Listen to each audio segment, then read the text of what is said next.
Assalamualaikum warahmatullahi wabarakatuh. Perkenalkan, nama saya Tri Indra Wibawa dengan nomor NPM 2303 10 23 0007 dengan topik yang saya ambil yaitu terumbu karang.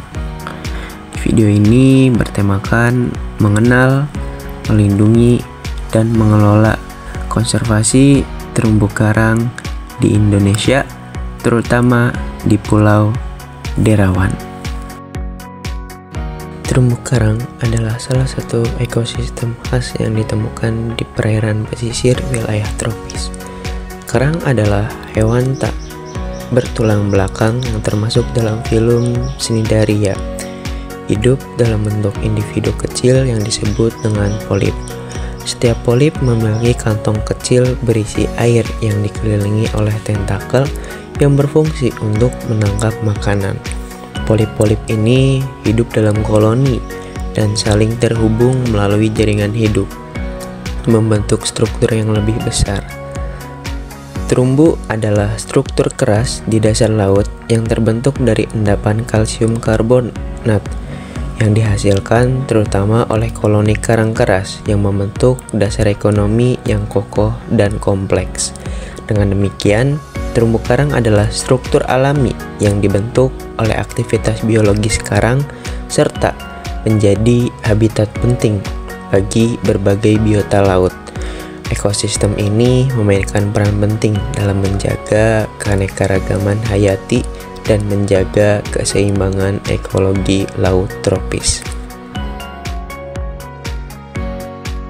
Terumbu karang merupakan salah satu ekosistem laut yang memiliki peran strategis, sehingga pengelolaannya secara berkelanjutan menjadi hal yang sangat penting.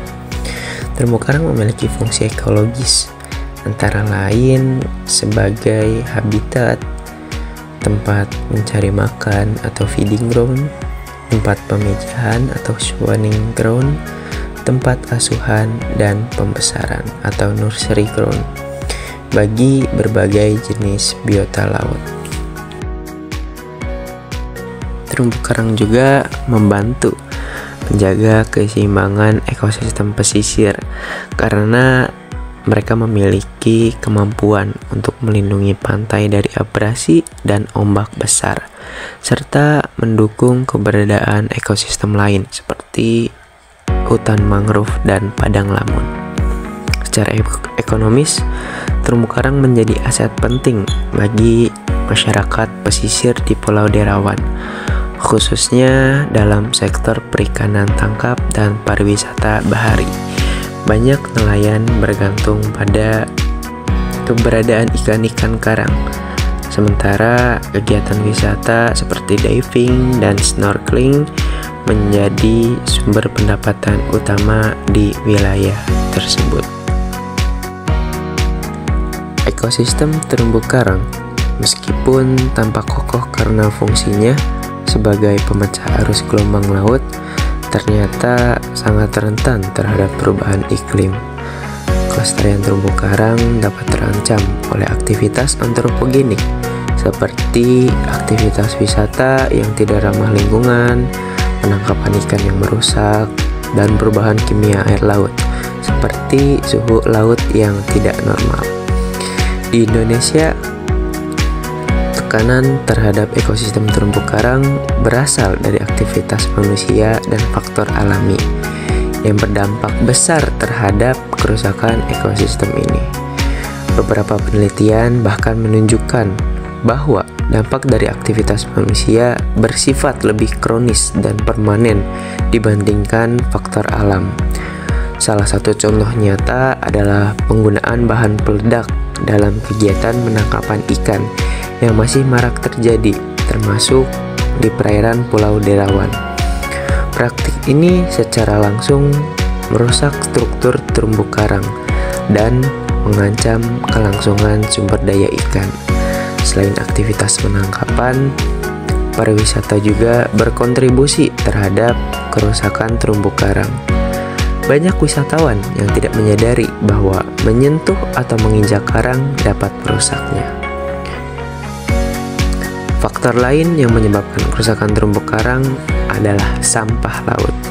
Sampah ini berasal dari penduduk lokal, wisatawan, bahkan terbawa arus dari wilayah lain.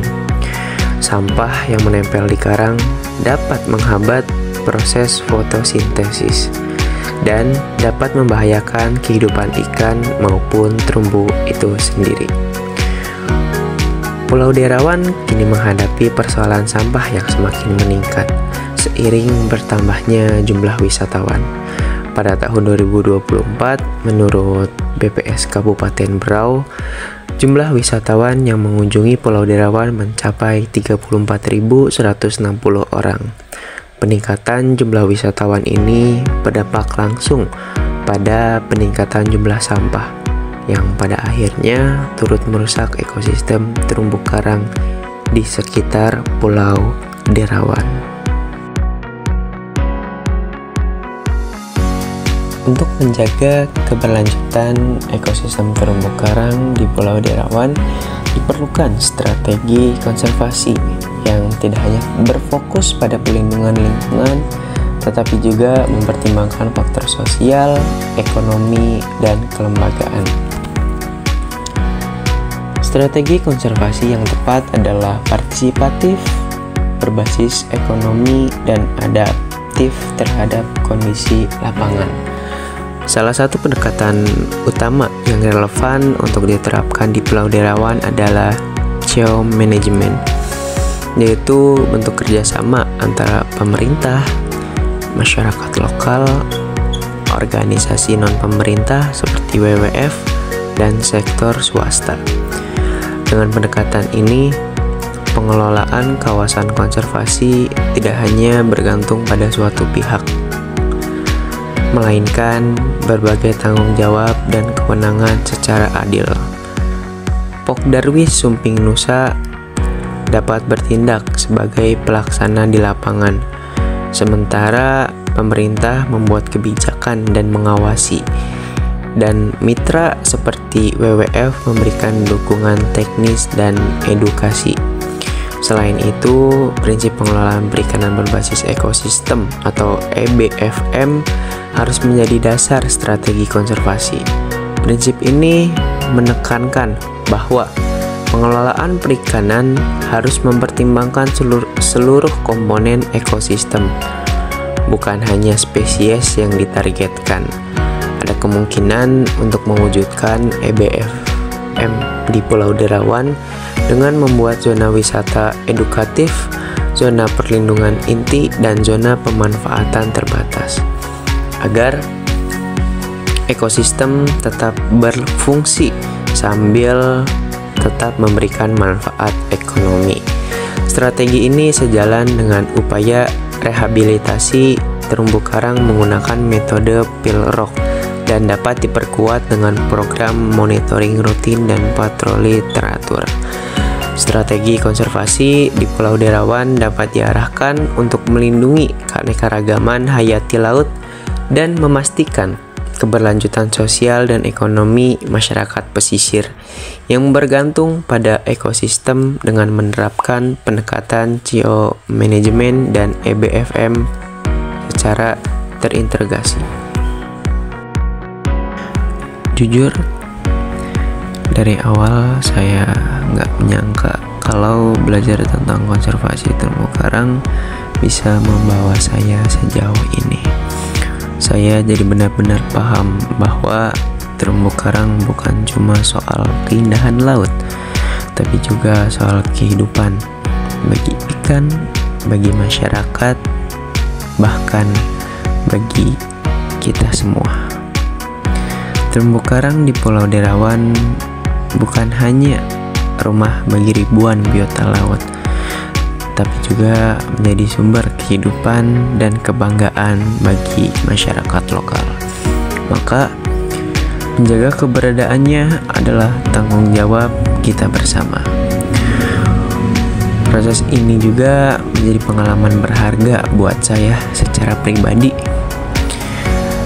Saya belajar banyak tidak hanya soal data dan teori, tapi juga tentang pentingnya kerjasama, kesadaran, dan aksi nyata.